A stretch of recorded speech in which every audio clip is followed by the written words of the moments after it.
In the black heart of the North Atlantic, where waves rise like mountains and the wind screams like a banshee, there once floated a titan of steel and ambition. Her name was Ocean Ranger, a semi-submersible drilling rig, hailed as unsinkable, invincible, and engineered to withstand the fury of nature. But on the night of February 14th, 1982, nature proved its answers to no man-made myth. This is the story of the Ocean Ranger, not just a machine, but a monument to human ingenuity and hubris. It was the largest of its kind, a floating fortress designed to drill deep into the seabed for oil, perched on the Grand Banks off Newfoundland. 84 men lived and worked aboard her, isolated in one of the most hostile environments on Earth. They were fathers, sons, brothers. They were trained, tough, and proud. But they were not prepared for what was coming. The storm that struck that night was no ordinary tempest. It was a convergence of brutal cold, hurricane-force winds, and waves that towered over 20 meters. The Ocean Ranger, built to endure, began to falter. Communications with shore grew frantic. A rogue wave smashed through a porthole, flooding the ballast control room. Systems failed. Confusion reigned. And then, silence. By dawn on February 15th, the Ocean Ranger was gone. All 84 men aboard had perished. Not a single survivor. The worst offshore drilling disaster in North American history had unfolded in the dark, and the world was left asking, how could this happen? To understand the magnitude of this tragedy, we must go back to the beginning. The Ocean Ranger was launched in 1976, built in Hiroshima, Japan, by Mitsubishi Heavy Industries. She was a marvel, 396 feet long, 337 feet tall, weighing 25,000 tons. Her towering derrick reached skyward like a cathedral spire. She could drill in waters up to 1,500 feet deep, and her design was considered cutting edge. Operated by Odeco, the offshore drilling and exploration company, she was a symbol of the oil boom era, when energy was power and power was everything. But beneath the steel and swagger lay vulnerabilities. The Ranger's ballast control system, crucial for maintaining stability, was complex and poorly understood by many of the crew. Training was minimal, safety protocols were outdated, and the unforgiving nature of the North Atlantic was underestimated. The men aboard the Ocean Ranger were not reckless. They were professionals doing a dangerous job, but they were also victims of a system that prioritized profit over precaution. The rig had experienced problems before, ballast issues, electrical faults, even a fire. Yet she was sent back out, again and again, into the maw of the sea.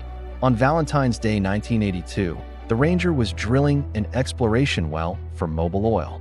The weather worsened rapidly. Ice formed on the rig's superstructure. Waves battered the hull. At 7 p.m., a massive wave shattered a porthole in the ballast control room. Water poured in, shorting out the electrical systems. The rig began to list. Crew members tried to stabilize her, but the controls were unresponsive. Panic spread. At 1:30 a.m., a mayday call was sent. The rig was sinking. Rescue helicopters and ships were dispatched, but the storm made approach nearly impossible. By 3 a.m., the Ocean Ranger had vanished beneath the waves. The aftermath was devastating. Bodies were recovered, but many were never found. Families were shattered. Newfoundland, a province already scarred by economic hardship, mourned deeply. The loss was not just of lives, but of trust in technology, in corporations, in the promise of safety. Investigations followed. The Canadian Royal Commission found that the Ocean Ranger was not seaworthy in extreme conditions. Training was inadequate. Emergency procedures were lacking.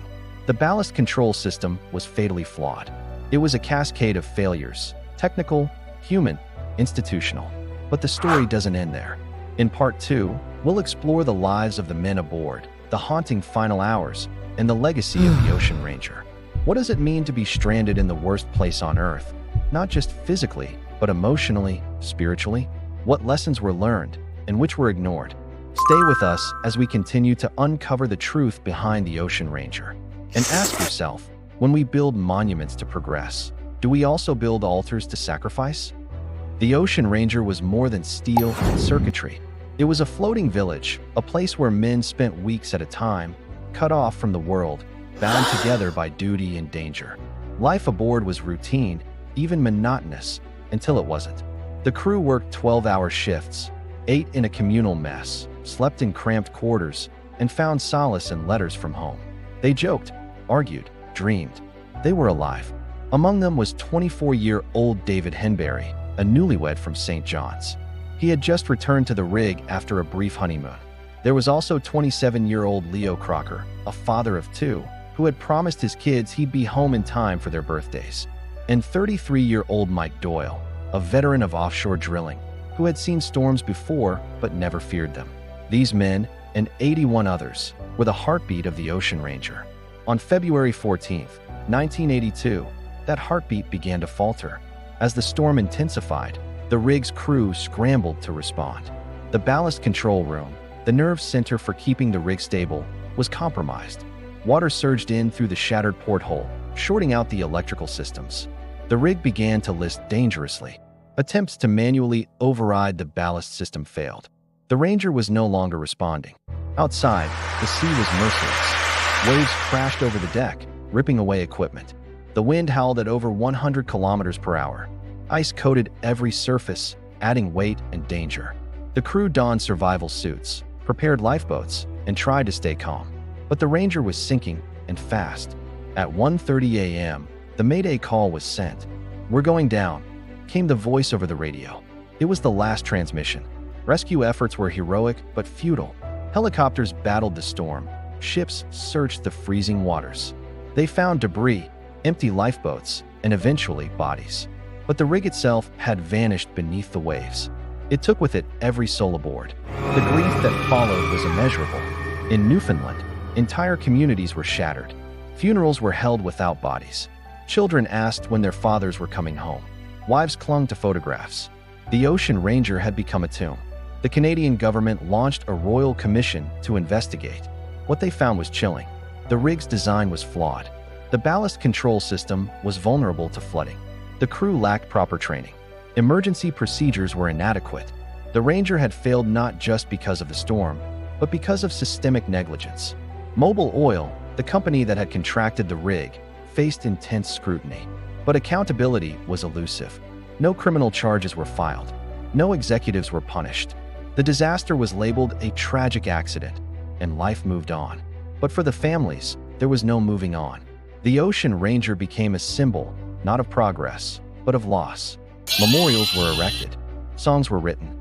And every February, the names of the 84 men are read aloud, one by one, in solemn remembrance. In Part 3, we'll examine the legacy of the Ocean Ranger. How did it change offshore drilling? What safety reforms were enacted? And what does it mean to be stranded, not just physically, but in memory, in grief, in history? The Ocean Ranger lies silent now, 267 feet beneath the surface of the North Atlantic. Her twisted steel skeleton rests on the seabed, a graveyard of ambition and oversight. But her story did not end with the sinking. It echoed through boardrooms, classrooms, and courtrooms. It forced a reckoning. In the wake of the disaster, Canada's offshore industry was forced to confront its failures. The Royal Commission's report was damning. It revealed that the Ocean Ranger's ballast control system was vulnerable to flooding, that crew training was inadequate, and that emergency procedures were virtually non-existent. The rig had no watertight doors in critical areas. Lifeboats were poorly designed and difficult to launch. The crew had no clear protocol for abandoning ship. The Commission recommended sweeping reforms.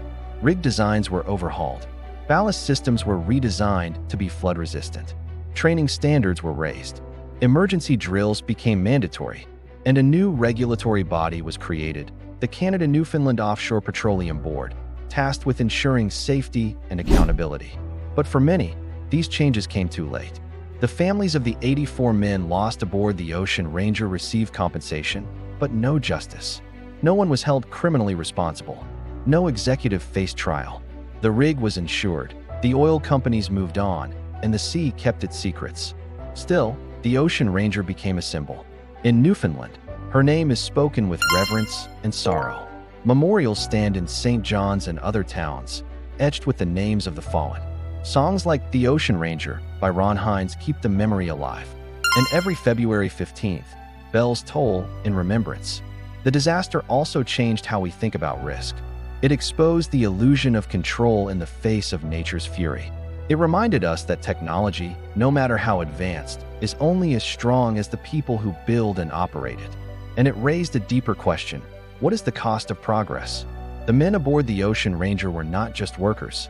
They were pioneers, venturing into one of the most dangerous environments on Earth to fuel a world hungry for energy. They trusted the system, they believed in the rig, and they paid the ultimate price. Today, offshore drilling continues. Rigs are safer, smarter, more resilient. But the ocean remains unforgiving. Storms still rage, mistakes still happen, and the lessons of the Ocean Ranger must never be forgotten. Because the worst place on Earth to be stranded is not just a physical location. It's a state of abandonment by systems, by safeguards, by those who should have protected you.